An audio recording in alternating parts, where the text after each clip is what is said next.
Salut à tous, bienvenue dans cette nouvelle vidéo. Nono est avec nous, salut Nono. Salut Sacha. Bah Nono, on va poursuivre sur le clash Dembélé et Luis Enrique. Luis Enrique en conférence de presse d'avant-match a parlé de ce problème qu'il y a eu, de cette altercation après le match de Rennes entre Dembouz, Ousmane Dembélé et Lucho Luis Enrique. Donc les explications sans détour du coach parisien sur la mise à l'écart du français. Alors demain, Paris affrontera Arsenal à l'Emirates sans Ousmane Dembélé, écarté par Enrique. Le français paie un mauvais comportement d'après Luis Enrique qui s'en est expliqué. Première intervention, Nono, interrogé dès la deuxième question. Luis Enrique ne s'est pas évadé au moment d'apporter sa version. Il nous dit oui, sans aucun problème, si quelqu'un de façon grave ne respecte pas les obligations envers l'équipe, ça signifie pour moi qu'il n'est pas préparé. Je considère que cette semaine est très importante. Avant un match aussi important comme celui-ci, je veux que tous les joueurs soient dans les meilleures dispositions possibles. Je l'ai mis à l'écart et je veux le meilleur pour l'équipe, a-t-il déclaré avant de répondre encore sur d'autres choses. Qu'est-ce que tu penses de cette première version déjà, Nono ? Première version, Paris, on est les spécialistes pour qu'il y ait une embrouille avant un gros match de Ligue des Champions. Il paraît qu'il y aurait un manque d'investissement de Dembélé envers l'équipe. Il lui reproche quelques situations contre Rennes où il est parti comme un bourrin au lieu de faire la passe à son coéquipier. Mais je pense que c'est quand même qu'ils ont dû se chauffer très grave parce que je pense pas que ça soit par rapport à son match contre Rennes. Donc ils ont dû se chauffer, on le saura plus tard. Ah bah si, c'est par rapport au match de Rennes. S'il y a eu dispute après, c'est par rapport au match de Rennes. Oui, mais Dembélé n'a peut-être pas accepté une réflexion, il a peut-être mal répondu, j'en sais rien. Mais là, il prend un très gros risque, Enrique, quand même. Tu te prives d'une arme offensive. Nono, Luis Enrique te répond. Te répond en conférence de presse où il te répond, Nono, monsieur Enrique te répond. Ousmane Dembélé était titulaire contre Newcastle, contre Milan, contre Dortmund, et pourtant, nous avons quand même perdu. Luis Enrique.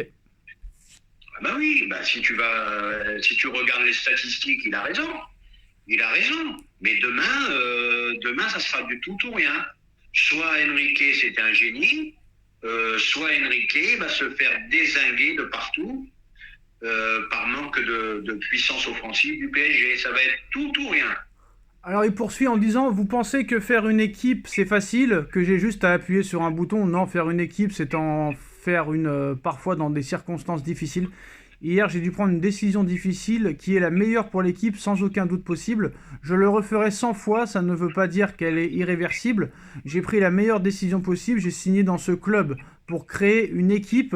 Jusqu'à mon dernier jour au Paris Saint-Germain, je ferai une équipe avec identité qui fasse du jeu, au moins qui essaye. Ça, je vous le garantis. Je ne peux pas garantir des titres ou gagner la Ligue des Champions si je ne peux pas le faire, gérer son équipe.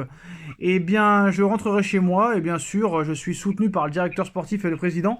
Ils m'ont engagé pour faire une équipe et je vais le faire. Et dans cette équipe, il y aura quand même Ousmane Dembélé dans le futur. Mais moi, Nono, c'est bien beau ce qu'il dit. Mais pourquoi il n'a pas fait la même chose avec Mbappé l'année dernière, alors en fin de saison contre Dortmund, par exemple, en demi-finale ?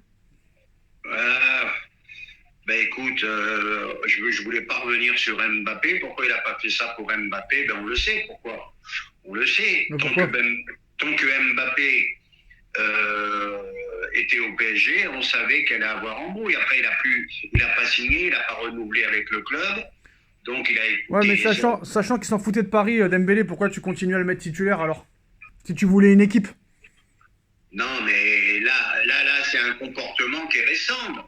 Ça date pas, il a fait une belle. Et alors, Dembélé, Mbappé s'est mal comporté l'année dernière à Monaco, tout ça et tout. Mbappé, non, je croyais que tu parlais de Dembélé. Voilà. Mbappé s'est mal comporté, et il a chopé le banc quelques fois, mais c'était surtout par rapport à la présidence. Pas souvent. Voilà. Parce qu'après, il l'a remis quand même, et ça n'a rien changé. Voilà. Donc, je n'ai rien à ajouter à mes réponses précédentes. Vous avez de quoi faire, je suis très sincère. Mais je n'en vais pas en faire une telenovelas. Il n'y a pas eu de dispute entre le coach et le joueur. Ça, c'est totalement faux. Il y a juste un problème d'engagement du joueur envers l'équipe et non entre le joueur et l'entraîneur. Voilà qui est dit. C'est dit, mais après, on n'est pas au courant du pourquoi, du comment. Bah, apparemment, il écoute pas, c'est tout, quoi. Voilà. Ouais, mais il n'y a pas que ça. Moi, je pense qu'ils se sont chauffés gravement. Voilà. Moi, je pense qu'il a dû mal lui parler ou un truc comme ça. Il n'y a pas que ça. Y a pas, du jour au lendemain, ça y est, manque d'investissement. Non, je crois pas. Je crois que ça a été une altercation très, très compliquée. Il a dit il n'y a pas eu de dispute, c'est totalement faux. Ah, bah écoute, on verra par la suite. Il a dit il n'y a rien d'autre à ajouter à ce sujet. Nous n'avons jamais perdu quand Dembélé joue. Non, nous avons perdu contre Newcastle, Milan et à domicile contre le FC Barcelone. Et pourtant, il était là. Oh, comme c'est effrayant, hein. Ah, mais je te dis, lui, il te montre que c'est lui le patron. Hein. Il n'y a personne d'autre. Hein. Et il n'est pas prêt de changer d'avis. Hein. Voilà. Et après, bah, une dernière chose sur le cas Mbappé, Nono. Bah, Mbappé aura réussi à Paris à faire partir Neymar, Messi, Paredes, Verratti. Et il aura réussi à faire partir Griezmann de l'équipe de France. Voilà. Bah, quant à Griezmann, eh ben ça, moi j'ai beaucoup de respect pour ce joueur. Hein. Une carrière magnifique, exceptionnelle en sélection, des buts, des passes décisives. Le seul créateur qu'on a, il s'arrête. Donc ça va être encore plus compliqué. Déjà que c'est compliqué, l'équipe de France. Alors là, le seul créateur, le seul qui a du ballon, il va s'en aller. Donc ça va être très très chaud à regarder, l'équipe de France. Bon, ben voilà, on sait pourquoi. Hein. Ça, c'est depuis le capitanat. Ben, ils ont voulu le donner à Mbappé. Ben voilà. Ils l'ont donné à Mbappé et ils ont perdu Griezmann. Parce qu'à 33 ans, je pense qu'il en avait encore dans les jambes.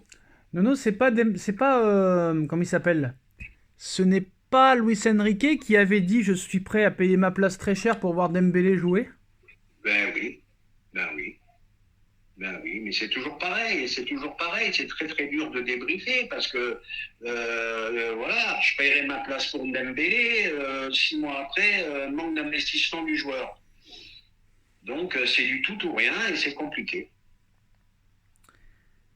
Voilà, voilà, voilà. Bon, bah, comme par hasard, ça sort encore avant un match de l'élection. Ça nous rappelle ça nous rappelle l'histoire un peu Serge Aurier, la talalgie de Zlatan. Qu'est-ce qu'il y a eu encore? Mbappé contre Benfica un jour avant qui veut partir. Même quand les stars ne sont pas là, il y en a d'autres qui prennent le relais, hein. Eh ouais, qu'est-ce que tu veux que je te dise? Ben, je crois que c'est le destin du PSG, hein, malheureusement. Hein. Voilà, à un jour du match, d'un gros match, et ben tu te retrouves avec cette histoire-là. Parce que j'aurais préféré quand même avec Dembélé quand même. Hein.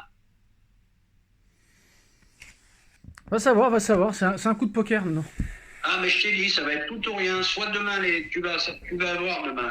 Soit c'est un génie, Enrique, soit il va se faire dézinguer de tous les côtés. Bah, moi, je vais te dire un truc parce qu'on n'est pas très en forme, mais moi, j'apprécie le comportement qu'a Enrique, moi. Ah, il montre que c'est lui le patron, là, il n'y a pas de souci. Hein. Mais j'aurais aimé qu'il le fasse aussi avec Mbappé. Qu'il mette Mbappé sur le banc contre le Borussia, par exemple. Là, il aurait eu vraiment des cojones, tu vois. C'est plus facile de mettre Dembélé sur le banc que Mbappé, tu vois. Ben oui, mais tu sais comme moi que Mbappé est intouchable. Bah, moi, je vais te dire un truc, non, un jour, il va être sorti des choses. Je sais pas qui c'est qui les sortira. Mais on saura des choses sur le clan Mbappé parce que moi, je comprends pas. Parce que les Ronaldo et les Messi, il n'y avait pas de raison de les mettre sur le banc parce qu'ils ont mis 1000 buts chacun, les deux. Donc tu pouvais pas les mettre sur le banc. Ils ont remporté 5 Ligues des Champions chacun, des Coupes du Monde, des Euros, des Ballons d'Or. Donc aucun intérêt de les mettre sur le banc à l'époque. Alors qu'il aurait peut-être fallu les mettre des fois de temps en temps. Mais lui, ce Mbappé, Nono, que ce soit Jardim, Deschamps, Pochettino, Emery, Galtier, Tuchel. Il y a juste une fois Tuchel qui a eu les cojones de le mettre sur le banc contre Marseille. Tu te rappelles, il a mis Rabiot et Mbappé sur le banc. Sauf problème, c'est que Mbappé, il rentre, il marque. Et il l'a plus jamais remis sur le banc après. Mais bon, il y a personne qui a eu vraiment les couilles de le mettre sur le banc. Comme si, à l'arrivée, si tu le mettais sur le banc, Nono, t'allais prendre un coup de fusil dans la tête ou un coup de calibre dans la bouche. Mais normalement, ça doit pas être ça. Donc est-ce qu'il y a des mecs dans son clan qui les menacent qui les menacent ou quoi? Non, j'irai pas jusqu'à là, mais ça c'est depuis le début.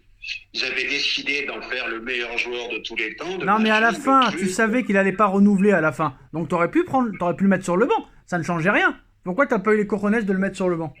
Ah, bah je sais pas. Ça, je peux pas te dire. Et ben voilà les gars, c'est la fin de cette vidéo. Merci à tous. Salut Nono. Tchuss.